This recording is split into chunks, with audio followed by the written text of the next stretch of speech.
Nous avons pour vocation à valoriser ce patrimoine unique qui est toute l'histoire d'un territoire, hein, c'est-à-dire un patrimoine haut crié. Et nous avons aussi bien sûr un engagement fort vis-à-vis des publics que nous recevons pour transmettre cette histoire. Ces anciennes galeries ont été creusées à coups de pioche uniquement, à la force des bras des mineurs pendant un petit siècle.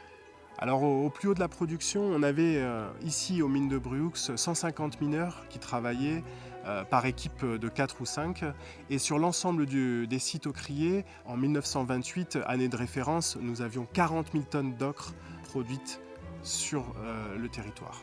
Nous accompagnons nos visiteurs à travers un parcours de 650 mètres de galerie et nous leur faisons découvrir bien sûr la richesse à la fois géologique, donc naturelle, mais aussi culturelle, historique et industrielle de ces galeries, tout en préservant bien sûr le site et en assurant une sécurité optimale.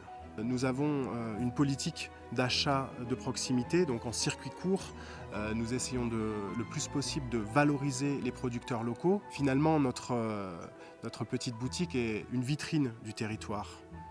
Nous nous attachons à recruter localement des personnes qui peuvent être parfois éloignées de l'emploi. L'idée derrière tout ça, c'est de pouvoir aussi les remettre en selle et de pouvoir aussi leur permettre de finalement valoriser aussi leur parcours, aussi différent soit-il.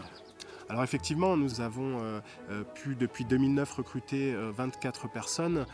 Et 22 à l'heure actuelle sont toujours en emploi, ce qui constitue une de nos grandes fiertés. Alors les perspectives d'avenir, c'est évidemment de continuer le travail, ce travail de préservation de ce patrimoine, de valorisation de ce patrimoine, de pouvoir continuer aussi à transmettre cette histoire alors, aux visiteurs, mais aussi de permettre à nos habitants du territoire de se réapproprier leur histoire, de se réapproprier ce patrimoine qui est le leur. Dans ces galeries, on ressent la dureté du labeur de ces mineurs. Imaginez-vous qu'en près d'un siècle, ils ont creusé 40 km de galeries sans machine, avec un étayage purement naturel. Donc on est imprégné au fur et à mesure de la visite de ce travail, de la difficulté de ce travail.